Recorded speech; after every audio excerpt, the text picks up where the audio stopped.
Good Wednesday afternoon, everybody. I'm KHOU 11 meteorologist Tim Pandajis. Thanks for joining us on our live stream. We've got a lot of weather to talk about, kind of a two-pronged weather system impacting us over the next 24 to 36 hours. Today, the main event is going to be the severe weather threat, and we do have a severe thunderstorm watch that's up for the majority of the area from now right through 7 p.m. this evening.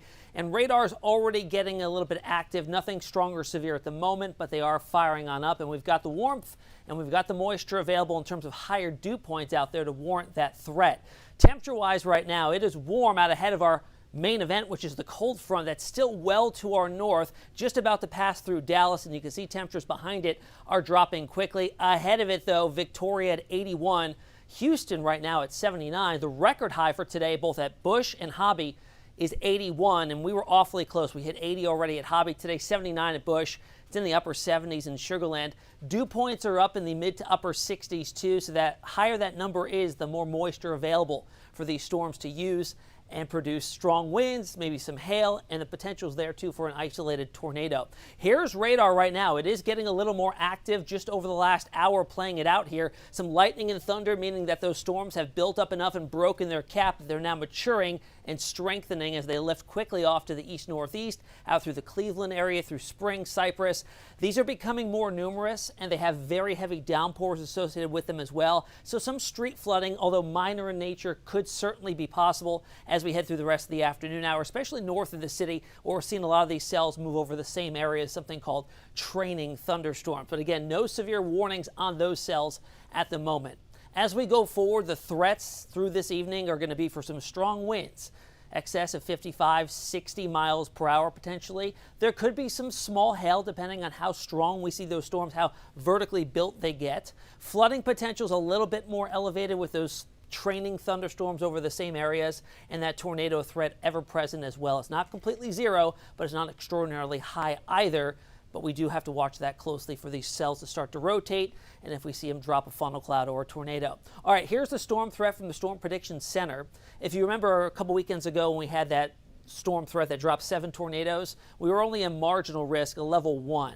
So we're a level 2, not saying the risk is so much higher for a tornado, just the risk overall in the environment is just looking a little bit more enticing for these storms to be on the stronger side. So at a level 2 for areas like Harris County and points east and northeast of there. West of there, though, is still a level 1, so the entire area seeing some sort of severe weather threat later today. Let's take you through it now on hour by hour here on Future Track. We'll start off this afternoon. Again, spotty showers and storms. They become a little more organized along a squall line as we get well into the overnight. This is the actual cold front barreling into that very warm, unstable air mass. So a line of showers and storms likely with that. Gusty winds going to be the main threat there. It pushes south, clears the coastline by early Thursday morning. We're left with an overcast skies, misty drizzle type scenario, and also winds out of the north. That's going to keep temperatures much, much cooler for the coming days. Then let's jump ahead to Thursday at 10 a.m.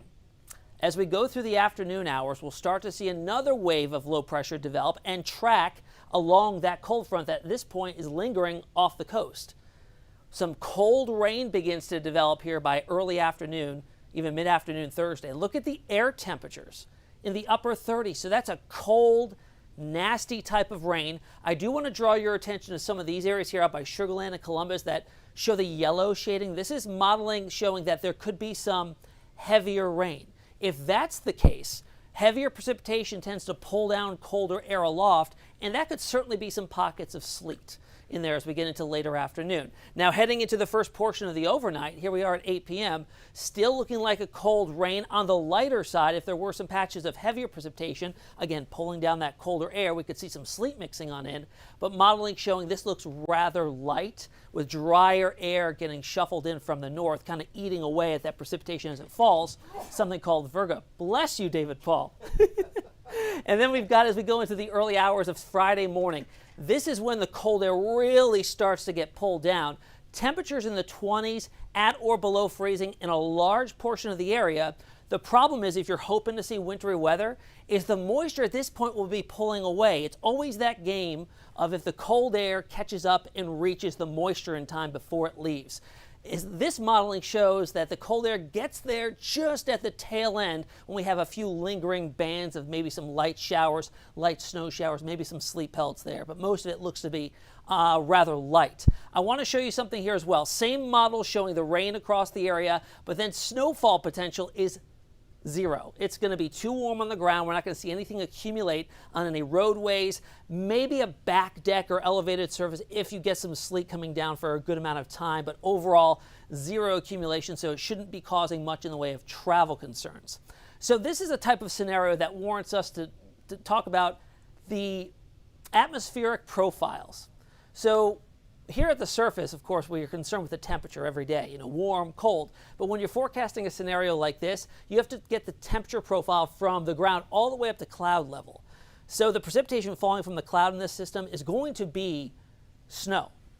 But the problem is it's falling into a layer of air, relatively thick layer of air, that will be above freezing, and that allows it to melt. If that warm layer extended all the way down to the ground, we'd have complete rain. In instances where you see freezing rain, you get a very narrow little slice of cold sub-freezing air at the surface. Rain is falling for the duration of its life from the cloud to the base, and then it hits that area of cold air and freezes on contact. We're not really concerned with freezing rain. Sleet, however, we have cold air, snow melts in a warm layer, and then refreezes on its way back down into a little pellet called sleet. So we could certainly see that, or even some wet snow if the cold air extends all the way down to the ground, which is looking a little bit unlikely in this particular scenario. So winter storm watches were much more extensive earlier. They've actually been downgraded, but still in effect for areas like Victoria through tomorrow evening and early Friday morning. No winter weather alerts in our area at the moment. We're just under that severe thunderstorm watch, which is kind of weird to think that severe thunderstorms and then winter weather just 24 hours later. So my last thoughts on wintry threat. Models are trending a bit drier and lighter.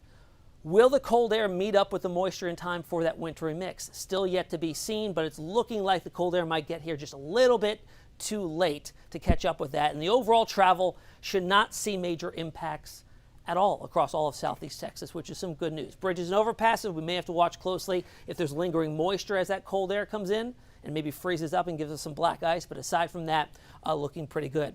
David and I will be on at 4, 5, and 6 this evening. So tune on TV to see the latest updates there. And afterwards, we'll be back on social with any changes in the modeling